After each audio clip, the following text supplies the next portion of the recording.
practice tests for Ielts 1 by Vanessa Jakeman and Claire McDowell. Published by Cambridge University Press, 1996.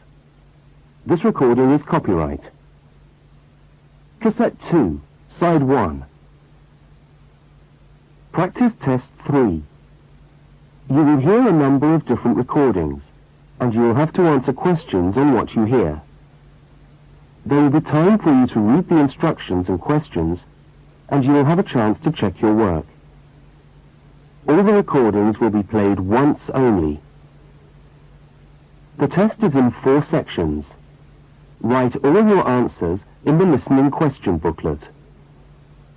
At the end of the test, you will be given 10 minutes to transfer your answers to an answer sheet.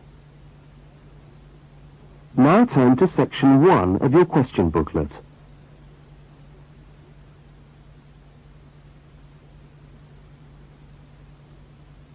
Section 1.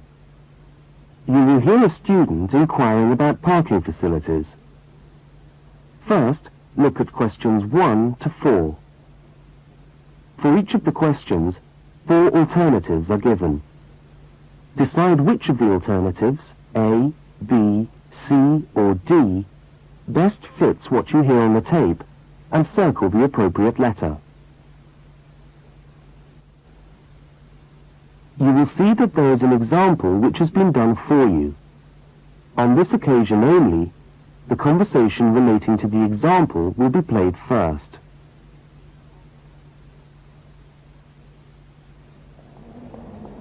How do you come to the university each day? Train or bus, or do you have a car? Oh, I always walk. I haven't got a car, and anyway, I live quite close.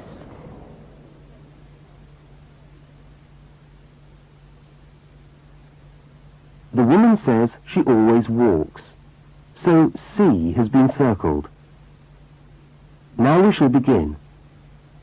You should answer the questions as you listen, because you will not hear the recording a second time. Now listen carefully to the first conversation and answer questions 1 to 4. How do you come to the university each day? Train or bus, or do you have a car? Oh, I always walk. I haven't got a car, and anyway, I live quite close. Do you know anything about parking rights on the campus? I was wondering whether students are allowed to park their cars on campus or not. Yes. I think it's possible for postgraduate students, but not for undergraduate students. That doesn't seem very fair. No, I suppose not. But simply isn't enough room on the campus for everyone to park. Do you need a parking permit? Yeah, I believe you do. Where do I get that from? I think you can get a parking sticker from the administration office. Where's that? It's in the building called Block G, right next to Block E. Block G? Yeah. All right. And what happens to you if you don't buy a sticker? Do they clamp your wheels or give you a fine? No, I think they tow your car away. Oh, really? Yeah. And then they fine you as well, because you have to pay to get the car back. I better get the sticker then. Yeah. Where exactly is the administration office again? I'm new to this university and I'm still trying to find my way around. Right.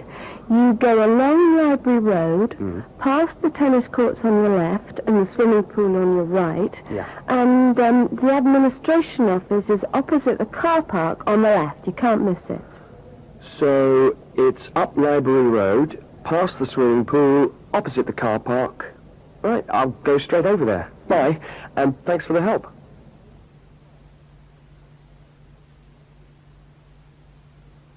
Now you have some time to look at questions 5 to 12. As you listen to the next conversation, complete the application form in the spaces numbered 5 to 10 and answer the questions numbered 11 to 12.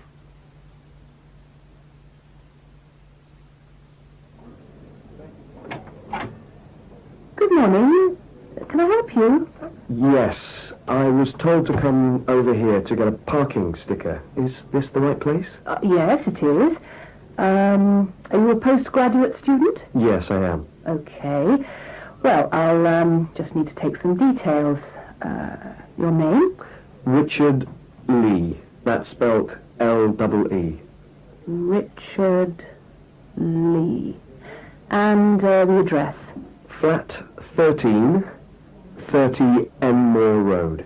How do you spell Enmore? E-N-M-O-R-E. And that's in the suburb of Newport. N-E-W-P-O-R-T. Mm-hmm. Faculty? I beg your pardon? Which faculty are you in? Oh, architecture, the Faculty of Architecture. Right. And the registration number of your car? Let me see. LXJ50... Oh, no, sorry. I always get that wrong. It's LJX058K. LJX508K? No, 058K. Ah. And what make is the car? It's a Ford. A Ford. Fine. Well, I'll just get you to sign here, and when you've paid the cashier, I'll be able to issue you with a sticker. Right. Where do I pay? Just across the corridor in the cashier's office. Oh, but it's 12:30 now, and they close at 12:15 for lunch. Oh. But they open again at 2:15 until 4:30. Oh. They're not open till 2:15. No. When you get your sticker, you must attach it to the front windscreen of your car. I'm afraid it's not valid if you don't have it stuck on the window. Right, I see. Thanks very much. I'll just wait here then.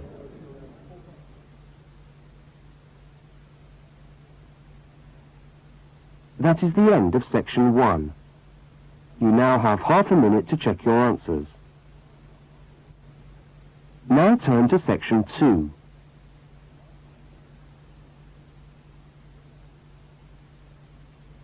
Section 2.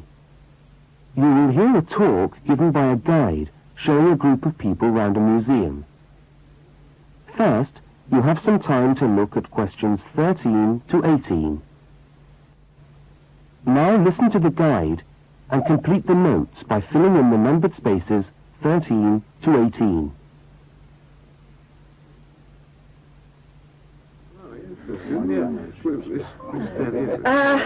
Good morning, everyone, and welcome to the Maritime Museum. Now, before we commence our tour, I'd just like to tell you a little bit about the history of the museum. As you can see, it's a very modern building, built in the postmodern style, and it was in fact opened by the Prime Minister of Australia in November 1991. It's been designed with a nautical flavour in mind, to remind us of our links with the sea. But the museum isn't only housed in this building. There are a number of historic ships docked outside in the harbour which form part of the museum, and which you are also free to visit. And we'll be coming to them shortly. I'd just like to point out one or two things of general interest while we're here. Handicapped toilets are located on this floor, and the door shows a wheelchair. The cloakroom, where you can hang your coat or leave your bags, is just behind us here. The education centre is on the top floor, and there's a good little library in there which you might like to use. Follow the signs to the education centre. You'll see a lot of little green arrows on the wall. The green arrows will take you there. The information desk, marked with the small letter I on your plan, is located right here in the foyer. So if you get separated from your friends, I suggest you make your way back to the information desk, because we'll be returning to this spot at the end of the tour. All right? Now, if you look out this window, you should be able to see where the museum's ships are docked. If you want to go on a tour of the old ship, the Vampire, she's docked over there, and you should meet outside on the quay. However, a word of warning. I don't recommend it for the grandmas and grandpas, because there are lots of stairs to climb. Right now, let's move on. Oh, I almost forgot to give you the times for that tour. Now, tours of the Vampire run on the hour every hour, all right? Now look at questions 19 to 23. You listen to...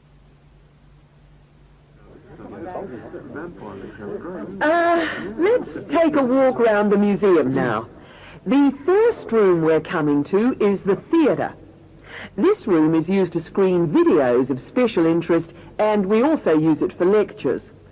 There's a continuous video showing today about the voyages of Captain Cook, so come back here later on if you want to learn more about Captain Cook.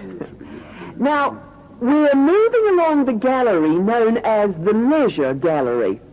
This is one of our permanent exhibitions, and here we try to give you an idea of the many different ways in which Australians have enjoyed their time by the sea. Surfing, swimming, life-saving clubs, that's all very much a part of Australian culture.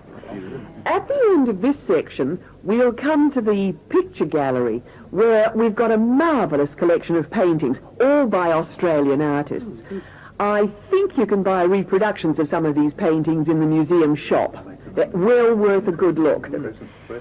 Now, we're coming to the Members' Lounge. Now, as a member of the museum, you would be entitled to use the Members' Lounge for refreshments. Membership costs $50 a year or $70 for all the family. So it's quite good value because entry to the museum is then free. And down at the far end of this floor, you'll find the section which we've called Passengers and the Sea. In this part of the museum, we've gathered together a wonderful collection of souvenirs from the old days when people travelled by ship. You'll find all sorts of things there. Old suitcases, ship's crockery, first-class cabins decorated in the fashion of the day. Just imagine what it must have been like to travel first class. Now, I'm going to leave you to walk around the museum on your own for a while, and we'll all meet back again at the information desk in 3/4 of an hour's time. I hope you enjoy your time with us at the museum today. Thank you.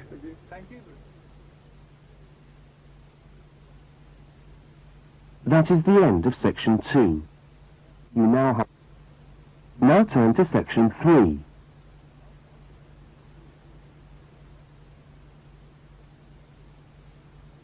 Section 3. In this section, you will hear a university student, Mark, talking to a tutor and another student about a topic he has studied. Now look at questions 24 to 32. Now listen to the conversation and answer questions 24 to 32. Okay, everybody. Good morning. Good morning. It's Mark's turn to talk to us today, so Mark, I'll ask you to get straight down to business. All right. Now, following on from what we were discussing last week in Susan's tutorial on approaches to marketing, you were going to give us a quick rundown on a new strategy for pricing, which is now being used by many large companies, known as revenue management, before we go on to your actual tutorial paper on sales targets. Is that correct? Yeah, okay, well... So, what exactly is revenue management? Well, it's a way of managing your pricing by treating things like airline tickets and hotel rooms rather more as if they were perishable goods. Yeah, I just tried to book a ticket yesterday for Perth, and would you believe there are 3 different prices for the flight? Right, and what was the rationale for that? Well, the travel agent said it depended on when you book and the length of the stay. Like, it's cheap if you stay away for a Saturday night, presumably because this isn't business travel, and even cheaper if you buy a ticket where you can't get a refund if you have to cancel. In that case, the ticket costs about half the price. You wouldn't think it would make that much difference, would you? Well, it does, and that's basically because the airlines are now treating their seats like a commodity. You see, if you want a seat today, then you pay far more for it than if you want it in 3 weeks' time. That seems rather unfair. Well, not really. When you think about it, that's just common sense, isn't it? Well, I suppose so. What this actually means is that in the same row of seats on the same flight, you could have 3 people who have all paid a different price for their tickets. And is this just happening in Australia? No, it's the same all over the world. Airlines are able to market a seat as a perishable product with different values at different stages of its life. Like mangoes or apples at the market. Yeah, it's exactly like that. The fact is that the companies are not actually interested in selling you a cheap flight. They're interested in selling the seats and flying airplanes that are full. Mark, why do you think revenue management has come about? Well, as far as I can see, there are 2 basic reasons. Firstly, because the law has been changed to allow the companies to do this. You see, in the past, they didn't have the right to keep changing the prices of the tickets. And secondly, we now have very powerful computer programs to do the calculations, and so the prices can be changed at a moment's notice. So you mean 10 minutes could be critical when you're buying a plane ticket? Absolutely. That's right. Yep. And I understand we've almost reached the stage where these computer programs that the airlines are using will eventually be available to consumers to find the best deals for their travel plans from their home computer. Heavens, what a thought. So the travel agent could easily become a thing of the past if you could book your airline tickets from home. Are there any other industries using this system, or is it restricted to the airline business? No, many of the big hotel groups are doing it now. That's why the price of a bed in a hotel can also vary so much, depending on when and where you book it. It's all a bit of a gamble, really. Yeah, and hire car companies are also using revenue management to set their tariffs, because they're also dealing with a commodity, if you like. So the cost of hiring a car will depend on demand. Well, thank you, Mark, for that overview. That No was trouble. well researched. Now, let's get on with your main topic for today.